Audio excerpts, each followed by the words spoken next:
شروع کرتا ہوں اللہ تعالیٰ کے نام سے جو بڑا مہربان نہایت رحم والا ہے۔ حضرت ابو ہریرہ رضی اللہ تعالیٰ عنہ سے روایت ہے کہ رسول اللہ صلی اللہ علیہ وآلہ وسلم نے فرمایا، دوزخ شہوات و لذت سے گھیر دی گئی ہے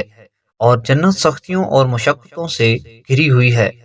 مطلب یہ ہے کہ معاصی یعنی جو اعمال انسان کو دوزخ میں پہنچانے والے ہیں، ان میں عموماً نفس کی شہوت و لذت کا بڑا سامان ہے، اور طاعات یعنی جو اعمال انسان کو جنت کا مستحق بنانے والے ہیں، وہ عموماً نفس انسانی کے لیے شاق اور گراں ہیں۔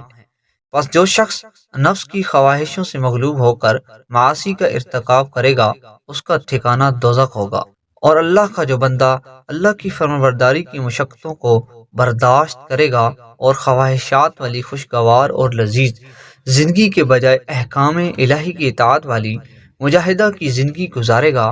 وہ جنت میں اپنا مقام حاصل کر لے گا۔ سمرہ بن جندب سے روایت ہے کہ رسول اللہ صلی اللہ علیہ وآلہ وسلم نے فرمایا کہ دوزخیوں میں سے بعض وہ ہوں گے کہ جن کو پکڑے گی آگ ان کے ٹخنوں تک، اور بعض وہ ہوں گے کہ جن کو پکڑے گی آگ ان کی زاناؤں تک، اور بعض وہ ہوں گے کہ جن کو پکڑے گی آگ ان کی کمر تک، اور بعض وہ ہوں گے کہ جن کو پکڑے گی آگ ان کی ہنسلی تک۔ حدیث کا مطلب یہ ہے کہ دوزخ میں سب ایک درجے میں اور ایک ہی حال میں نہیں ہوں گے، بلکہ جرائم کی نوعیت کے لحاظ سے ان کے عذاب میں کمی بیشی ہوگی۔ مثلا کچھ لوگوں کا حال یہ ہوگا کہ آگ ان کے صرف ٹخنوں تک پہنچے گی،